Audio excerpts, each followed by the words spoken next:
Therefore, when kids can't get sex education through normal channels like school or family, the internet becomes, the easiest way for them to satisfy their curiosity. A major downside of porn is how it twists boys' ideas about sex and intimacy. Those porn videos usually don't talk about safe sex or teach people what healthy sexual behavior looks like. Instead, they just offer intense visual thrills. Long-term porn watching might make boys see their girlfriends as sex objects.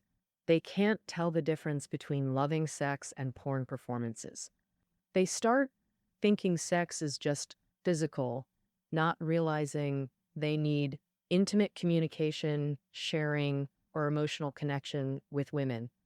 This really messes up how they interact with the opposite sex. Back in 2014, a UK poll showed one-third of light porn users, folks watching less than an hour weekly, said porn hurt their relationships. Among heavy porn viewers, those watching over 10 hours weekly, 70% said porn affected their intimate relationships.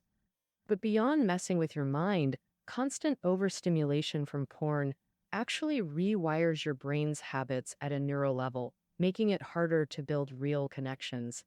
Researchers say heavy long-term online porn use is basically addiction. Some scientists compared the brains of long-term porn users with other addicts' brains.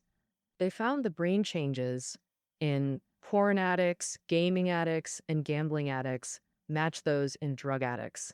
The key change involves dopamine production. Dopamine's a chemical in your body that mainly drives impulsive behavior. When you crave something like pleasure or excitement, your brain releases dopamine to push you toward action. But for porn addicts, keeping their brain in constant overdrive changes it. To protect itself from overload, the brain automatically dials down dopamine, making it harder to take action. So, what happens when dopamine drops? The more porn you watch, the harder it is to feel satisfied. And when you face a real sexual partner in life, you can't form any healthy, intimate behaviors. All right, we've covered the family and school factors in male decline. The third reason is the conflict between boys' self-identity and reality. What is self-identity? It's how you see yourself as a person and what you believe you should do to be right. A person's self-identity starts building from a very young age and develops crucially during adolescence. When kids are young, their parents and teachers tell them who they are and what they should do. Compared to girls, adults are more likely to tell boys that they can become heads of households, leaders, or anything they want to be. But as they grow up, boys realize they're not all powerful, and life brings challenges. In modern society, with pressures everywhere, their self-identity clashes with reality. They may feel unfulfilled and constantly frustrated in their efforts. In such situations, they seek achievement and recognition from other sources, like through gaming or watching porn.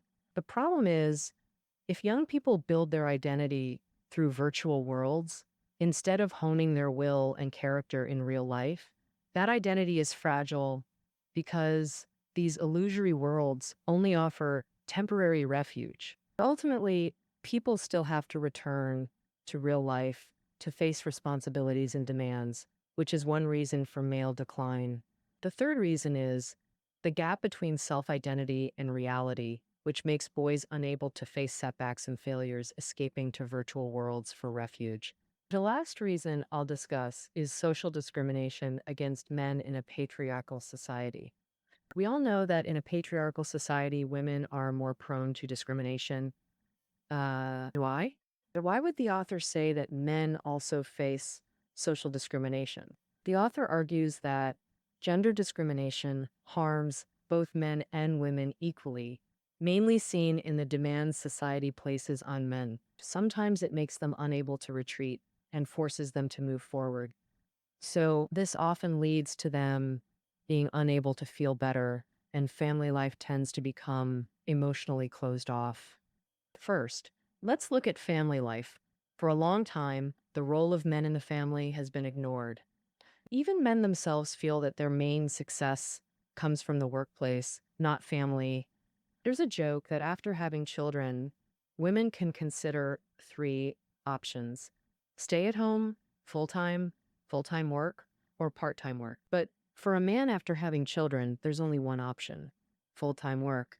This joke means that men simply can't retreat to home life because society doesn't allow it and they'd be laughed at. Uh, the result of this social norm is that adult men have fewer opportunities for emotional experiences in the family, and their ability to interact with family members weakens, caused by social discrimination. The second consequence is that men are emotionally closed off. They don't know how to express their feelings. From a young age, people tell boys not to cry, saying crying is something only girls do. So over time, boys come to think that openly expressing emotions is wrong and they suppress or distort their feelings. All right, we've analyzed the reasons for male decline, including the absence of the father role in the family, lack of proper sex education in schools, and the gap between self identity and real life, which makes boys indulge in virtual worlds. Finally, the gender norms for men in a patriarchal society also lead to men being unable to feel better and family life becoming emotionally closed off. So, faced with the phenomenon of male decline, how do we solve this problem? In the final part today, I'll talk about how to solve the issue of male decline. First, let's see what parents can do about this. The author believes that parents should give children positive, targeted feedback to help them maintain long term interest in learning. That is, parents should tell children where they did well and where they can improve, explaining that because of their efforts, they earned certain rewards, rather than vaguely saying that because they're naturally smart and talented, they're bound to succeed. But secondly, parents also need to value the father's role at home. As we mentioned earlier, fathers provide boys with male role models to emulate and help them understand themselves. Finally, parents should help boys develop time management skills from a young age, like controlling gaming and internet time. But note, parents shouldn't abruptly ban games or confiscate phones, because if you forcibly cut off a child mid game during excitement, it creates intense frustration. Instead, create a gradual reduction plan, slowly decreasing gaming time that's achievable for parents. So, what can men do to improve their lives? First, avoid indulging in video games and porn. Don't waste time on passive, empty activities. Imagine redirecting some gaming time toward real life goals. What valuable things could you accomplish daily? Well, for example, the book notes American youth average 666 hours yearly on video games. If you reduce gaming time, what could you do with the extra hours?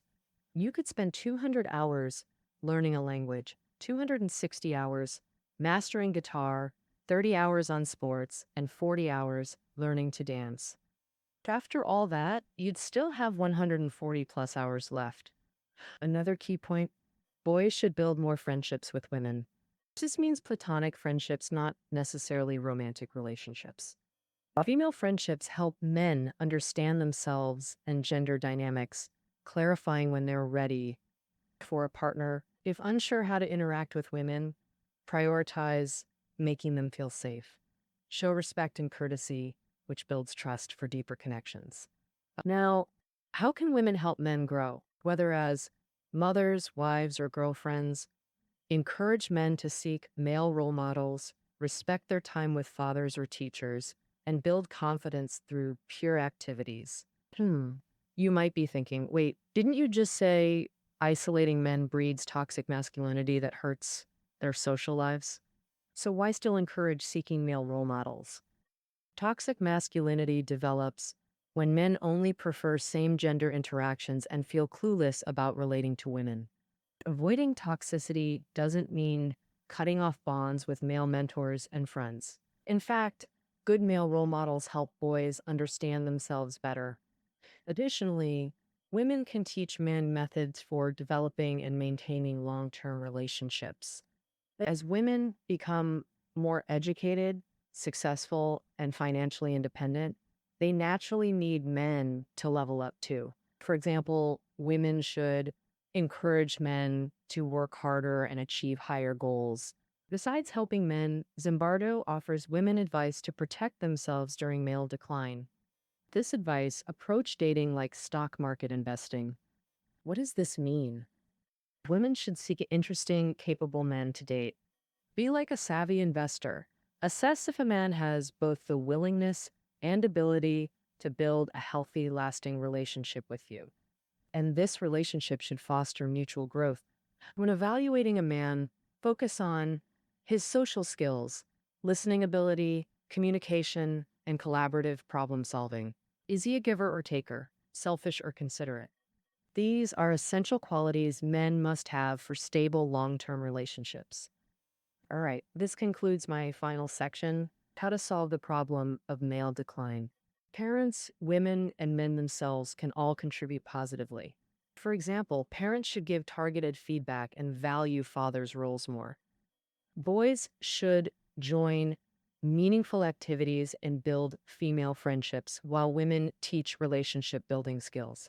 Now let's revisit the main content of The Demise of Guys. Authors Zimbardo and Coulomb describe a global phenomenon where men are falling behind women in many areas, linked to technological advancement and virtual reality's rise.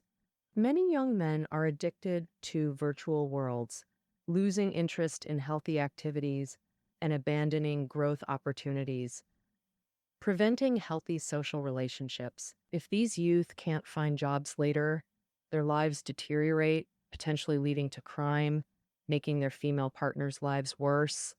So, therefore, the authors argue we must offer young men genuine hope and encouragement, eliminate toxic masculinity, and help them think clearly, communicate openly, and respect others naturally. All right, that covers the book's main ideas. You might have questions while listening. Indeed, the book has faced controversy since publication. Supporters say it highlights reality, provides thorough analysis, and offers solid action steps. Critics mainly raise two objections. First, some question if Zimbardo and Coulomb's male demise conclusion is accurate. For instance, the authors note men's declining academic and job performance compared to women. But researchers point out men still dominate leadership in academia and industry, while women face limited upward mobility. Secondly, others ask why we should even care about male demise. Human society long followed patriarchy. Now more women realize they have equal rights and abilities to pursue self-fulfillment, a positive step toward gender equality and social justice. So why would Zimbardo see male decline as problematic? All right, that concludes our discussion on the demise of guys. Reading notes are below the audio. See you tomorrow.